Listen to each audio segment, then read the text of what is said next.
ದೇವರ ಪರಿಶುದ್ಧ ನಾಮಕ್ಕೆ ಸ್ತೋತ್ರ ಉಂಟಾಗಲಿ. ಪ್ರೀತಿಯ ದೇವರ ಮಕ್ಕಳೇ, ಯೇಸು ಕ್ರಿಸ್ತನ ಹೆಸರಿನಲ್ಲಿ ನಿಮ್ಮನ್ನು ವಂದನೆ ಸಲ್ಲಿಸ್ತೇನೆ. ಯೋಹಾನನು ಬರೆದ ಸುವಾರ್ತೆ ಅದರ 8ನೇ ಅಧ್ಯಾಯ 12ನೇ ವಚನವನ್ನು ತೆಗೆದುಕೊಳ್ಳೋಣ. ಯೋಹಾನ 8ನೇ ಅಧ್ಯಾಯ ಅದರ 12ನೇ ವಚನ ಭಾಗ.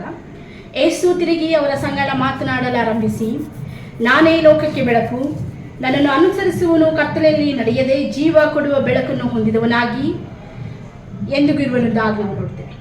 ಸತ್ಯವೇದದಲ್ಲಿ ಹೇಳುವ ಹಾಗೆ ಯೇಸು ತಿರುಗಿ ಅವರ ಸಂಗಡ ಮಾತನಾಡುವುದಕ್ಕೆ ಪ್ರಾರಂಭ ಮಾಡಿದನು.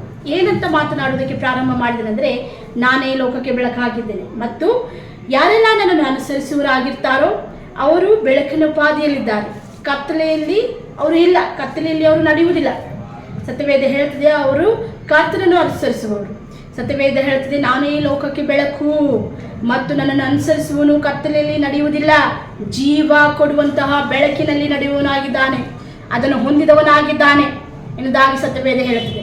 ಕರ್ತನಲ್ಲಿ ಪ್ರೀತಿಯ ಮಗುವೆ, ಈ ದಿನದಲ್ಲಿ ಒಂದು ಚಿಕ್ಕದಾದ ಬೆಳಕು, ಒಂದು ಚಿಕ್ಕದಾದಂತಹ ಬೆಳಕಿನ ಕಿರಣಗಳು ನಾವು ಗಮನಿಸುವುದಾದರೆ, ಸುತ್ತಲಿರುವಂತಹ ಎಲ್ಲ ಕತ್ತಲೆಯನ್ನು ಪರಿಹರಿಸಿ, ಸುತ್ತಲಿರುವಂತಹ ಎಲ್ಲ ವಿಧವಾದಂತಹ ಕತ್ತಲನ್ನು ತೆಗೆದು ಹಾಕಿಬಿಟ್ಟು ಅದರ ಬೆಳಕನ್ನು ಪ್ರಕಾಶಗೊಳಿಸುವ ಹಾಗೆ ಮಾಡ್ತದಲ್ಲ, ಅದೇ ರೀತಿಯಾಗಿ ಯೇಸು ಕ್ರಿಸ್ತನನ್ನು ನಂಬಿರುವಂತಹ ವಿಶ್ವಾಸಿ ಮಗನಾದ ನೀನು ಆತನನ್ನು ಹೊಂದಿಕೊಂಡಿರುವಾಗ, ಆತನನ್ನು ನೀನು ಅನುಸರಿಸುವಾಗ ನಿನ್ನಲ್ಲಿ ಆ ಜೀವ ಉಂಟು. ಆ ಬೆಳಕಾಗಿರುವಂತಹ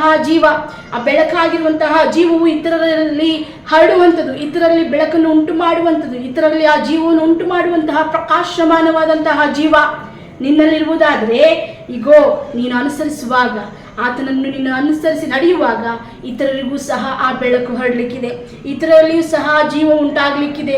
ಆ ಪ್ರಕಾಶವನ್ನು, ಆ ಬೆಳಕನ್ನು ಯಾರು ಸಹ ತಡೆ ಹಿಡಲಿಕ್ಕೆ ಶಕ್ತರಲ್ಲ, ಯಾರು ಸಹ ಅದನ್ನು ಆರಿಸಲಿಕ್ಕೆ ಶಕ್ತರಲ್ಲ, ಯಾರು ಸಹ ಅದನ್ನು ಮಂದ ಮಾಡಲಿಕ್ಕೆ ಶಕ್ತರಲ್ಲ.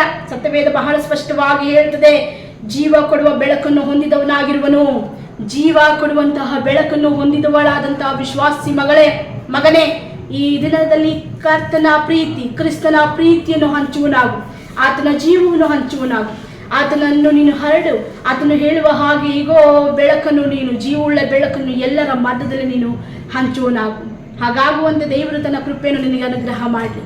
ಆಮೇನ್.